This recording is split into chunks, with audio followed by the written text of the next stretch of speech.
Assalamualaikum warahmatullahi wabarakatuh, teman pecinta sejarah. Apa kabarnya hari ini? Mudah-mudahan dalam keadaan sehat dan selalu dalam lindungan Allah Subhanahu wa taala. Bertemu lagi dengan saya Anissa Misani di program Baca Sejarah dan masih di serial kronologi sejarah tahun 630 Masehi bertepatan dengan tahun 8 hingga 9 Hijriah. Ada 4 peristiwa dari dunia Islam dan 5 peristiwa dari luar dunia Islam. Dari dunia Islam diawali dengan Fathu Mekah, kemudian Ghazwah Hunain.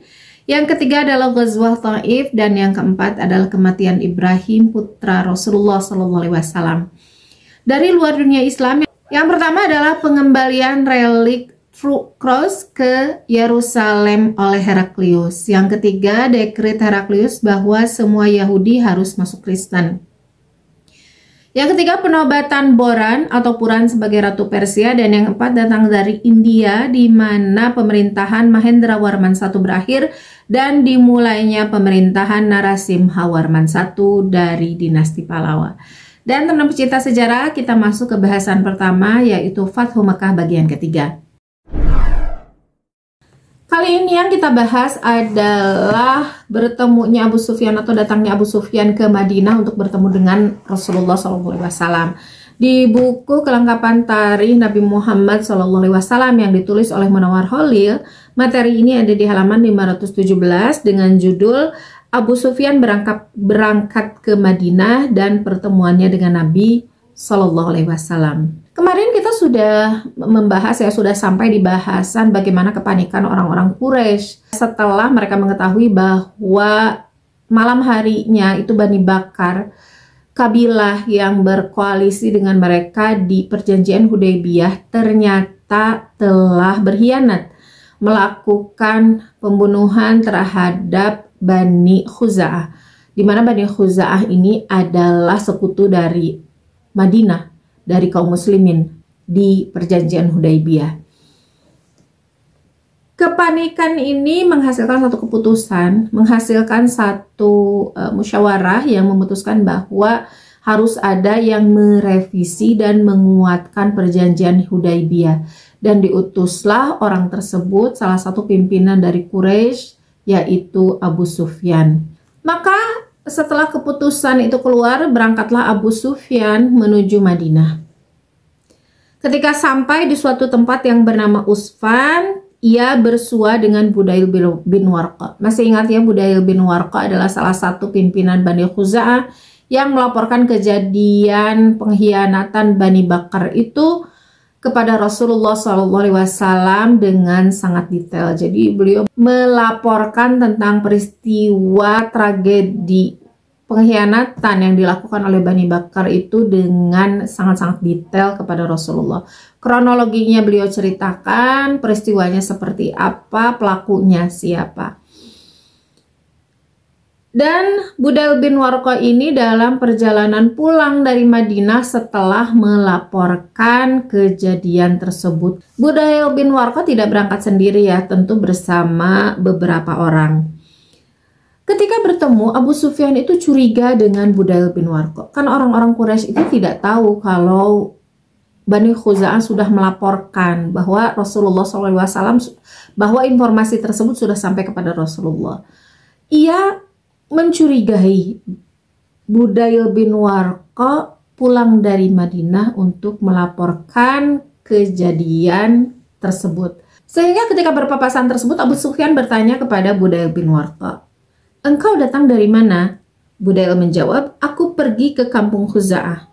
Aku mengambil jalan tepi ini dan lembah ini." "Apakah engkau telah datang kepada Muhammad?" "Tidak," jawab Budail. Budail lalu meneruskan perjalanan ke Mekah, sedangkan Abu Sufyan lalu meneruskan perjalanannya ke Madinah. Abu Sufyan tentu saja bukan seorang yang bodoh ya, dia teliti gitu. Dia salah satu panglima yang hebat dan pemimpin yang hebat juga. Beliau bukan orang yang sembarangan mempercayai apa yang dia lihat. Sehingga meskipun ia mendapatkan jawaban yang sebetulnya menyenangkan dari Budail bin Warqa, ia tidak lantas langsung pergi begitu saja dengan mempercayai ucapan Budail bin Warqa, tetapi menyelidiki kebenaran perkataan Budail bin Warqa dengan cara melihat kotoran dari unta yang dibawa oleh Budayl bin Warqa. Dan ternyata dari ceceran kotoran yang ditinggalkan oleh untanya Budayl bin Warqa, Abu Sufyan melihat di kotoran itu ada makanan, ada sisa-sisa biji kurma. Sehingga ia berkesimpulan bahwa Budayl bin Warqa sebenarnya pulang dari Madinah karena tidak ada daerah yang memberi makan untanya dengan kurma kecuali Madinah, karena memang Madinah itu surganya kurma lah. Abu Sufyan mengambil kesimpulan bahwa Budayl bin Warqa memang pulang dari Madinah. Maka seketika ia memiliki kekhawatiran ya bahwa tugas yang akan ia emban ke Madinah itu pasti akan menemui kesulitan yang berarti. Karena sepertinya berita tentang pengkhianatan Bani Bakar itu sudah sampai kepada Rasulullah SAW lewat Budayl bin Warqa. Sehingga selama perjalanan dari Usfan itu ya, setelah bertemu dengan Budayl bin Warqa, selama perjalanan menuju Madinah, Abu Sufyan itu melakukan perjalanan sambil berpikir gimana caranya nih dengan informasi yang sudah sampai kepada Muhammad, tapi tetap saya bisa meluluskan keinginan orang-orang Quraisy supaya tidak terjadi pertempuran, supaya tidak terjadi hukuman kepada mereka karena dasar perjanjian Hudaybiyah. Agak sulit untuk mencapai tujuan itu, sehingga dia gimana nih caranya supaya tujuan paling tidaklah tidak terjadi pertempuran itu menjadi tercapai. Ia sampai pada pemikiran bahwa ia tidak bisa datang sendirian menemui Muhammad, menemui Rasulullah SAW. Tetapi dia harus punya backing yang bantu dia untuk bicara, untuk menghadap ke Rasulullah SAW, dan backing itu harus dari golongan sahabatnya Muhammad gitu. Setibanya Abu Sufyan di Madinah, ia tidak langsung menghadap Nabi SAW. Padahal rencana awalnya kan seperti itu tadinya, tetapi karena sudah ada pengetahuan tadi ya bahwa Rasulullah SAW sudah tahu berita ini, maka ia mencari seseorang yang kira-kira dia kenal dekat dan bisa membantu dia, yang kemungkinannya besar lah untuk bantu dia. Maka ia teringat bahwa ia adalah besan Rasulullah SAW sebetulnya, karena putrinya yaitu Ramlah binti Abu Sufyan itu menikah dengan Rasulullah SAW, sehingga dicarilah ya rumahnya Ramlah. Setelah didapati rumahnya Ramlah, ia mengetuk pintu rumah tersebut. Ketika Ramlah tahu bahwa yang datang ini adalah ayah kandungnya, ia tentu saja ya ini adalah ayahnya, ini adalah mahramnya, ini adalah seseorang yang harus ia hormati meskipun dalam keadaan musyrik.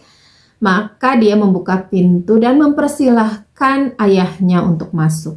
Abu Sufyan ketika masuk itu melihat sekeliling, cari tempat supaya bisa duduk, dan dia melihat ada kayak tikar gitu ya, kayak tikar atau karpet lah yang sebetulnya tidak terlalu bagus gitu, tetapi hanya ada itu yang ada di sana. Maka ia pun mau duduk di atas tikar tersebut, tetapi dengan terburu-buru begitu Ramlah binti Abu Sufyan melihat gelagat bahwa ayahnya mau duduk di tempat duduk tersebut, itu langsung ditarik oleh Ramlah. Langsung ditarik dengan refleks, ditarik kayak yang ketakutan banget gitu. Tempat itu diduduki oleh Abu Sufyan. Abu Sufyan yang melihat itu juga kaget. Sehingga ia bertanya kepada anaknya, "Hai anakku, apakah aku dilarang menduduki hamparan itu? Atau hamparan itu yang tidak patut aku duduki?" Karena hamparannya itu memang tidak bagus gitu. Udah ada apa ya, lecet-lecet gitulah, sudah bukan baru gitu. Sehingga ia menduga dua hal, satu yang kelihatannya baik gitu ya, husnudzon, satu lagi yang suudzon. Apakah aku tidak boleh duduk di sana, atau karpet itu yang tidak boleh aku duduki karena udah jelek gitu. Ternyata Ummu Habibah Ramlah binti Abu Sufyan ini menjawab dengan tegas, tidak patut dan tidak seharusnya ayah menduduki tempat duduk Rasulullah, karena ayah adalah seorang musyrik, padahal musyrik itu najis. Aku tidak memperkenankan ayah menduduki hamparan tempat duduk Rasulullah Sallallahu Alaihi Wasallam. Mendengar jawaban dari anaknya yang lembut namun tegas ini, Abu Sufyan langsung kayak teg gitu. Ada sesuatu yang kayak nonjok hatinya gitu. Dan itu membuat dia punya kesadaran bahwa jangankan untuk dimintai tolong tentang pengkhianatan Bani Bakar, tentang pembelaan terhadap Quraisy. Pada ayahnya sendiri pun, ini anak sudah membela nabinya sedemikian rupa, membela suaminya sedemikian rupa. Makanya tidak melihat harapan itu. Ia mengatakan dengan marah, "Hai anakku,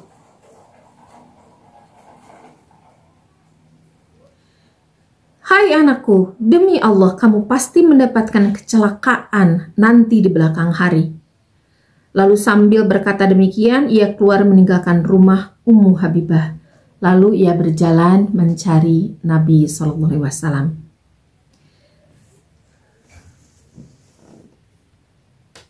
Lalu ia mendapati Nabi SAW sedang bersama sahabatnya, duduk-duduk gitu ya, berbincang, membahas, berbincang. Ia mendekati dan langsung dan setelah sedikit basa-basi ia mengatakan perjanjian Hudaybiyah itu supaya diperpanjang waktunya dan persahabatan antara kedua belah pihak supaya dipererat gitu. Ia mengatakan tujuan ia datang ke Madinah ya. Ia mengatakan bahwa wahai Muhammad, perjanjian Hudaybiyah ini bagus ternyata untuk kita berdua gitulah.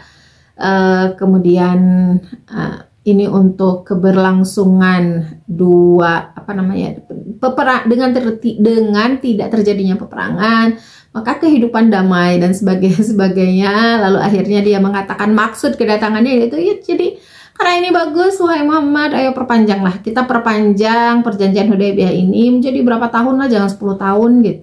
Kita perkuat perjanjian ini supaya persahabatan kita semakin erat, katanya. Kedua belah pihak itu semakin erat persaudaraannya gitu ya.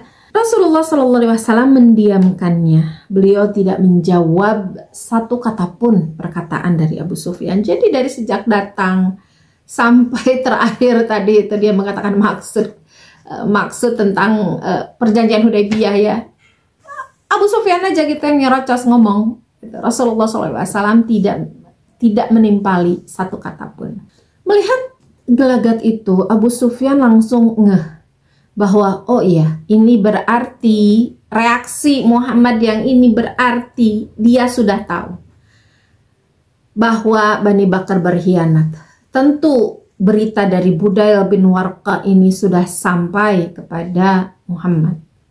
Maka ia pun lalu berdiri karena tidak ada reaksi ya dari Rasulullah. Jadi intinya Rasulullah itu enggan untuk menanggapi Abu Sufyan. Kemudian apalagi untuk memperkuat perjanjian. Maka ia berdiri lalu berjalan keluar masjid dengan perasaan yang sangat kecewa dan dongkol. Maka ia tidak putus asa, ia mencari cara lagi bagaimana supaya paling tidak Muhammad itu mau mendengarkan dia, mau memikirkanlah kemungkinan untuk memperpanjang perjanjian.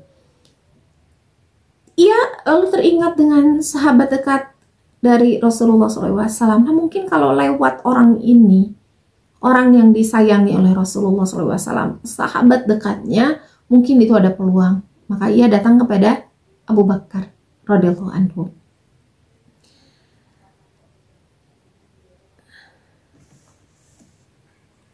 Lalu dikatakanlah kepada Abu Bakar tentang perjanjian Hudaybiyah ini. Wahai Abu Bakar, ini ia berkata sebagaimana ia berkata kepada Rasulullah.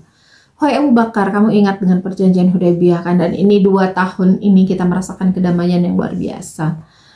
Alangkah bagus. Bagaimana menurutmu gitu? Alangkah bagus kan kalau misalnya perjanjian ini diperpanjang. Ini 2 suku besar kaum muslimin dengan Quraisy, ini tidak ada peperangan. Wah, bakalan indah.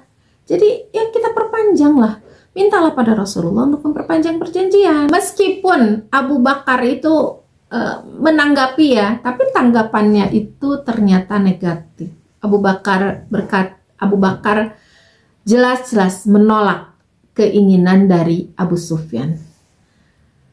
Saya tidak akan membatalkan perjanjian yang Rasulullah tanda tangani, kecuali Rasulullahnya sendiri yang mau merevisi, gitulah. Kata Abu Bakar, ya kamu tolong bilang kepada dia. Lalu Abu Bakar, ya tidak, kamu saja yang bilang. Itu bukan urusan saya. Itu adalah urusan kamu. Itu adalah kepentingan kamu, bukan kepentingan kami, gitulah. Keluar dari rumah Abu Bakar, Abu Sufyan bingung kembali. Ini siapa yang harus saya mintai tolong? Ya ingat, setelah Abu Bakar, orang kedua terpenting di Madinah adalah Umar. Maka datanglah ia kepada Umar. Datang kepada Umar dengan tujuan yang sama, pembicaraan yang sama, hanya berbeda reaksinya dengan Rasulullah dan Abu Bakar. Kalau Rasulullah mendiamkan saja, gitu ya, tidak menjawab, tidak marah, meskipun raut wajah beliau itu udah beda. Kemudian Abu Bakar menolak, tapi menolaknya masih dengan kalimat yang biasa saja gitu. Tetapi datang kepada Umar. Umar menjawab maksud dari Abu Sufyan ini justru dengan sangat-sangat keras. Ya, jawaban khas Umar. Ia mengatakan kepada Abu Sufyan, apakah aku disuruh memintakan pertolongan kepada Rasulullah SAW untuk kamu? Kata Umar. Demi Allah, jika aku tidak mendapati melainkan biji, niscaya dengan biji itu pun aku memerangi kamu. Di riwayat lain ada yang mengatakan Umar itu berkata, kalaupun tidak ada orang yang memerangi kamu, hanya tinggal seekor semut, maka aku pasti akan ikut pasukan itu. Gitu. Aku pasti akan ikut semut itu untuk menghancurkan kamu. Itu kerasnya Umar, kerasnya jawaban Umar ya terhadap permintaan tolong dari Abu Sufyan. Setelah itu Abu Sufyan, karena ya dia masih belum mendapati secercah harapan gitu ya, ia lalu datang kepada Ali bin Abi Thalib. Ya ingat, Ali adalah orang yang disayang oleh Rasulullah, saudara sepupunya, juga anak mantunya, menikah dengan anak kesayangannya, yaitu Fatimah Az-Zahra. Maka datanglah ia ke rumah Ali. Ia menyampaikan permintaannya sama gitu ya, dengan permintaan kepada Rasulullah, permintaan kepada Abu Bakar, permintaan kepada Umar. Abu Sufyan minta tolong kepada Ali, wahai Ali, bantulah aku untuk bicara kepada Muhammad. Bantulah aku untuk mengutarakan maksudku kepada Muhammad. Ali radhiyallahu anhu lalu menjawab, kasihan kau hai Abu Sufyan. Demi Allah, sesungguhnya Rasulullah SAW telah memutuskan suatu urusan yang kami sendiri tidak sanggup membicarakannya dengan beliau. Intinya adalah, jangankan engkau, wahai Abu Sufyan, kami pun para sahabat tidak berani bicara masalah ini kepada Rasulullah SAW. Jadi para sahabat pun enggan, karena udah segan, takut, karena ini adalah hal yang sangat-sangat genting. Maka mendengar jawaban Ali itu, Abu Sufyan kayak hopeless gitulah. Tetapi ia melirik kepada Fatimah. Pada waktu itu ada Fatimah, juga ada Hasan. Ia meminta tolong kepada Fatimah, wahai Fatimah, kalau begitu kamulah yang tolong bicarakan. Fatimah tentu saja menolak. Aku ini hanya perempuan. Wahai Abu Sufyan, tidak ada yang bisa aku lakukan, meskipun itu kepada ayahku sendiri. Lalu Abu Sufyan tidak habis usaha ya. Ia minta tolong kepada anak kecil, yaitu Hasan. Ia mengatakan, hai anak perempuan Muhammad, sudilah kiranya engkau menyuruh anak engkau ini memberi perlindungan kepada orang banyak, agar ia kelak menjadi penghulu seluruh bangsa Arab untuk selama-lamanya. Kemudian Fatimah berkata, demi Allah, anakku ini tidak akan memberikan perlindungan di antara orang banyak, dan tidak ada seorang pun yang dapat memberi perlindungan di hadapan Rasulullah SAW. Ia lalu menoleh lagi kepada Ali. Wahai Abul Hasan, sesungguhnya aku melihat urusan-urusan ini benar-benar berat atas diriku. Karena itu sudahlah kiranya engkau menasehati aku. Jadi Abu Sufyan itu tahu ya kapasitas seorang Ali yang memang cerdas. Maka ia karena sudah habis juga dia kalau bahasa Sundanya tuh beak dengkak gitu. Usaha dia udah habis, udah terpojok gitu, dia sudah tidak tahu lagi apa yang harus dilakukan. Maka ia nasihatilah, menurutmu apa yang harus aku lakukan? Ali menjawab, demi Allah, aku tidak mengetahui sesuatu pun untukmu yang sekiranya akan berguna bagimu. Akan tetapi, kamu adalah pemuka kaum Bani Kinanah. Karena itu cobalah kamu berdiri di antara orang ramai, lalu kamu minta perlindungan. Kemudian engkau kembali ke tanah air. Lalu Abu Sufyan bertanya, apakah engkau berpendapat bahwa dengan demikian itu bisa berguna dan dapat menolongku? Lalu Ali menjawab, tidak. Ternyata itu pun tidak akan membantumu, wahai Abu Sufyan gitu. Tetapi aku tidak menyangka demikian. Tetapi aku tidak dapat memberikan sesuatu untukmu selain yang demikian itu, kata Ali. Usulnya cuma satu itu, meskipun itu pun tidak akan menghasilkan apapun. Sesudah Abu Sufyan menerima nasihat demikian dari Ali, ia pun melaksanakannya. Ia lalu pergi ke Masjid Nabi. Di situ tetap masih ada para sahabat ya. Masih ada Rasulullah SAW dan beberapa orang sahabat. Lalu di tengah-tengah masjid ia berseru, hai manusia, sesungguhnya aku telah meminta perlindungan di antara orang banyak. Setelah itu ia mengendari untanya lalu kembali ke Mekah dengan tidak membawa hasil apa-apa. Ada di riwayat lain, di buku yang lain saya dapati bahwa Abu Sufyan itu sempat juga mendatangi Utsman bin Affan ya setelah bertemu dengan Ali. Sempat beliau bertemu dulu dengan Utsman bin Affan. Kata Abu Sufyan, kita kan satu kabilah, wahai Utsman, minta tolong gitu Abu Sufyan, tetapi Utsman pun menolak. Sehingga ia betul melaksanakan ide dari Ali bin Abi Thalib.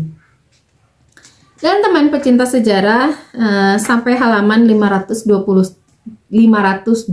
saja ya, karena ini hikmah yang luar biasa yang kita dapati. Ini antara lucu gitu ya terhadap Abu Sufyan ini, kemudian kasihan juga gitu ya, dan bagaimana sikap Rasulullah dan para sahabat menghadapi Abu Sufyan. Ini banyak sekali hikmah yang bisa kita ambil ya.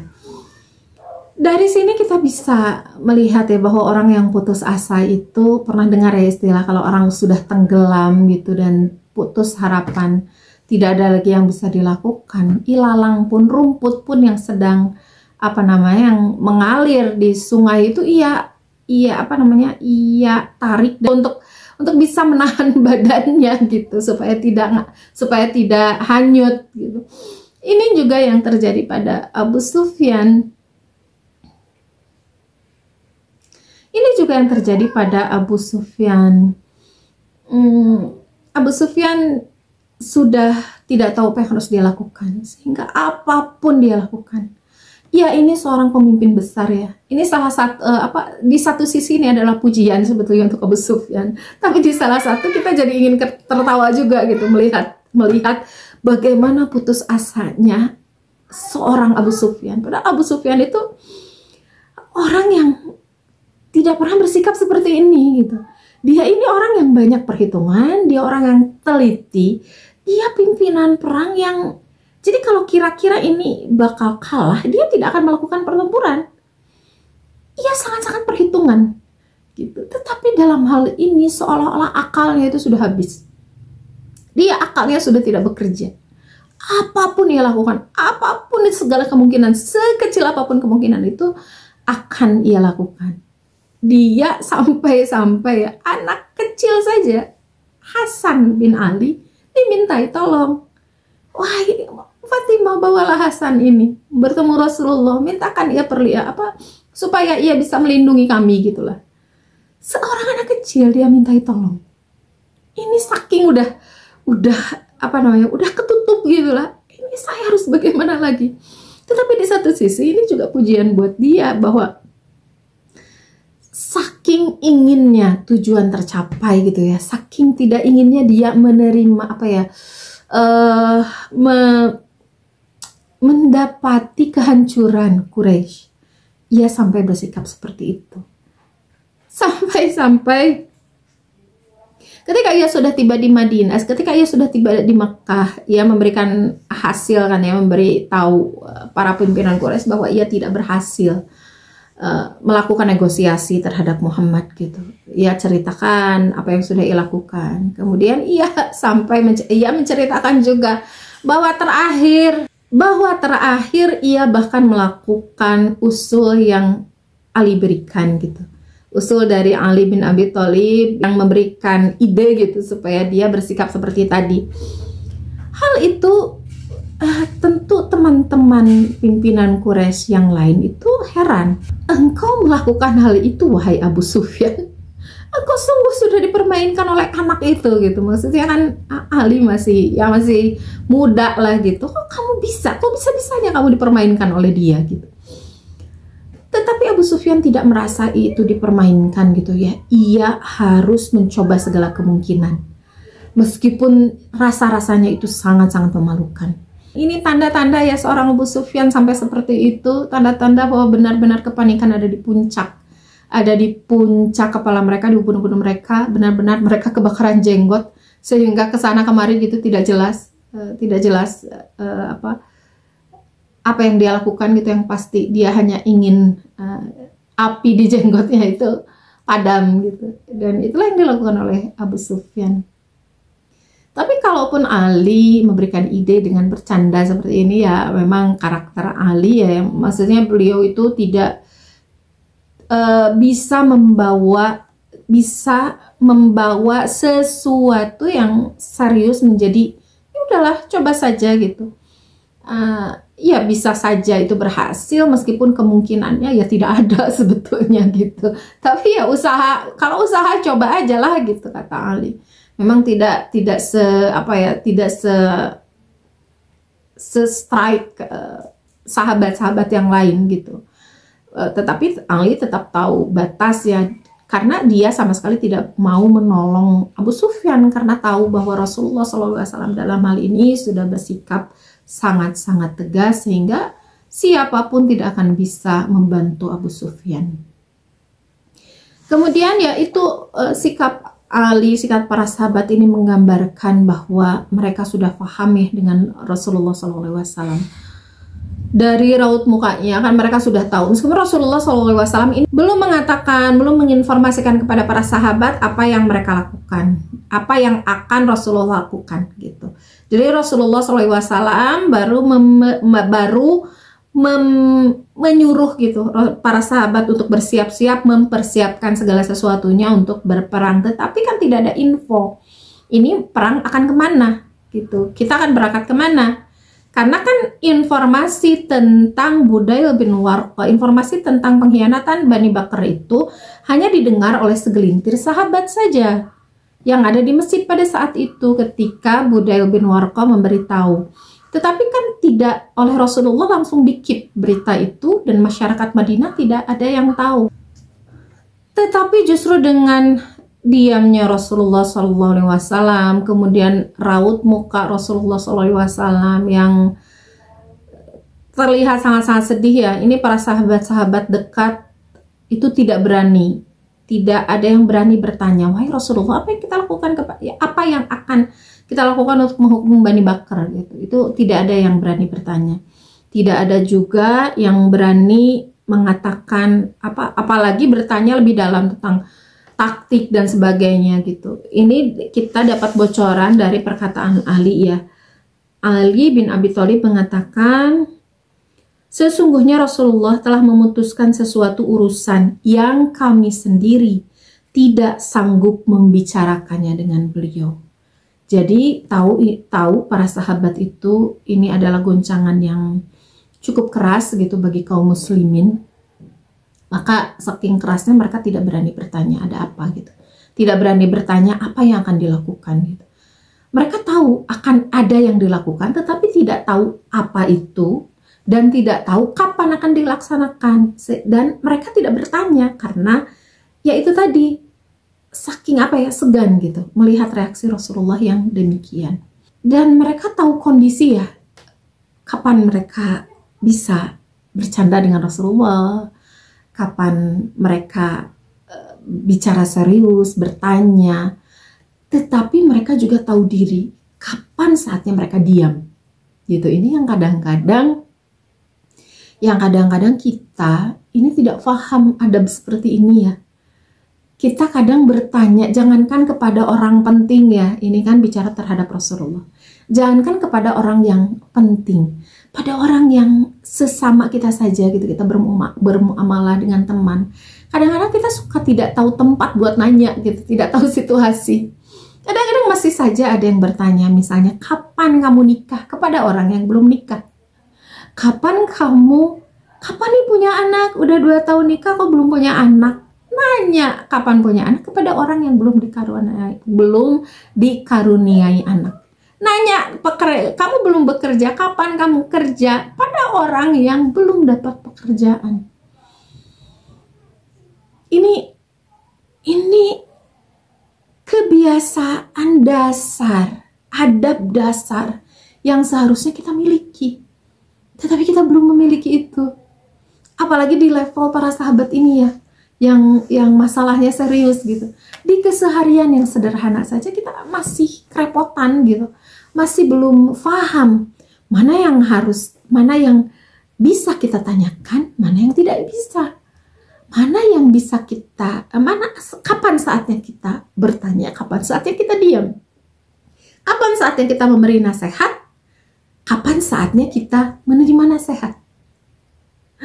Ini adab-adab yang seharusnya dimiliki, adab dasar yang dimiliki oleh seorang manusia. Tidak harus seorang Islam, ini adalah muamalah yang biasa saja gitu. Tetapi ini pun banyak yang kita tidak memahaminya ya. Jangankan pada orang yang sudah kita kenal, yang sudah dekat gitu, kita tidak tahu adab.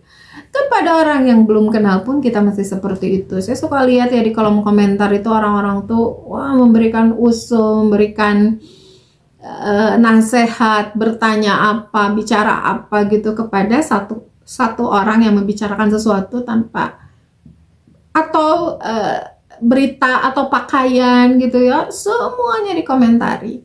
Kita tidak tahu kapan kita harus menghentikan mulut kita untuk bicara, kapan kita bisa bicara. Kita tidak tahu, tidak bisa mengontrol kapan nih jempol kita bisa mengetik, kapan tidak perlu kita mengetik gitu. Kita belum paham tentang itu. Jadi antara kita dengan sahabat itu masih jauh banget ya, masih jauh. Tapi ya bukan berarti tidak bisa juga. Semakin kita baca sirah, semakin kita paham ya. Bahkan hal-hal kecil pun seperti adab seperti ini, adab bicara, adab menahan bicara itu kapan, adab bertanya dan sebagainya. Kita ternyata belajar juga dari sirah gitu ya, dari Rasulullah SAW, dari para sahabat. Ini pelajaran yang sederhana tapi sangat-sangat penting, teman pecinta sejarah ya. Jadi kalau raut muka seseorang itu udah nggak enak, itu jangan ditanya lagi gitu ya. Ketika kita bicara lalu orang lain itu tidak interest, tidak mendengarkan, maka itu saatnya kita diam. Udah, jangan dilanjut, jangan caper. Ketika kita tidak diundang, jangan datang, kecuali itu musibah ya, kematian. Kalau musibah, kematian, maka jangan mengharapkan untuk diundang. Orang yang sedang kena musibah itu tidak ingat untuk mengundang apapun gitu ya, dia sedang fokus dengan musibahnya, maka kita itu datang untuk bertakziah, berbelasungkawa gitu ya, memberikan dukungan. Tapi juga kemudian berkata hal-hal yang positif terhadap yang kena musibah, apakah itu meninggal atau sakit gitu ya. Hanya kata-kata positif yang dikeluarkan. Kadang-kadang saya suka mendengar juga ketika nengok orang tuh, wah teman saya juga penyakit kayak gini mati gitu ya. Nggak boleh kayak gitu ya. Bukan kita itu, insya Allah ya. Itu ya harus keluar kata-kata positif. Ya banyak hal ya, kalau diurai satu persatu itu akan panjang sekali. Tapi intinya kita belajar dari Rasulullah, dari para sahabat, kapan kita menahan bicara, kapan kita bicara. Terakhir tentu saja, terakhir tapi yang paling penting adalah dari Rasulullah SAW. Bagaimana Rasulullah SAW bersikap kepada para pengkhianat ya, para pengingkar janji. Ternyata oleh Rasulullah SAW itu keras juga gitu ya, sikap beliau kepada orang-orang seperti ini menandakan bahwa Rasulullah SAW itu tidak suka sama orang yang mengingkari janji. Baik janji yang berat, ini kan maksudnya janji yang berat ya, Hudaybiyah itu ini masuk perjanjian bilateral dua negara gitulah. Tapi hal-hal yang kecil pun kita tidak dibenarkan gitu untuk mengingkari janji, dan ini juga sudah dibahas di video sebelumnya. Teman pecinta sejarah, jangan lelah kita untuk belajar sejarah, bukan untuk membicarakan orang yang buruk, tetapi kita belajar dari sikap mereka ya. Abu Sufyan ini ketika masa ini ia belum masuk Islam, kita ketika membicarakan Abu Sufyan tentang keburukan beliau sebelum masuk Islam, maka kita bukan membenci orangnya, bukan membenci Abu Sufyan, apalagi Abu Sufyan adalah seorang sahabat yang mulia. Sebentar lagi dia akan masuk Islam gitu, dan dia sahabat yang luar biasa, ini sahabat favorit saya juga gitu ya. Kita bukan berarti benci kepada Abu Sufyan, tidak ya. Saya mencintai Abu Sufyan radhiyallahu anhu, sahabat yang keren. Kita mengambil sikap gitu, mengambil hikmah dari sikap mereka gitu ya, dan nanti kita lihat nih bagaimana perubahan sikap Abu Sufyan setelah beliau masuk Islam. Teman pecinta sejarah, itu saja untuk hari ini. Terima kasih sudah menyimak, mohon maaf atas kesalahan. Jangan lupa untuk subscribe, like, dan komen, kemudian share supaya semakin banyak orang yang sama-sama belajar kehidupan ini, belajar menjalani hidup dari sejarah yang kita baca. Assalamualaikum warahmatullahi wabarakatuh.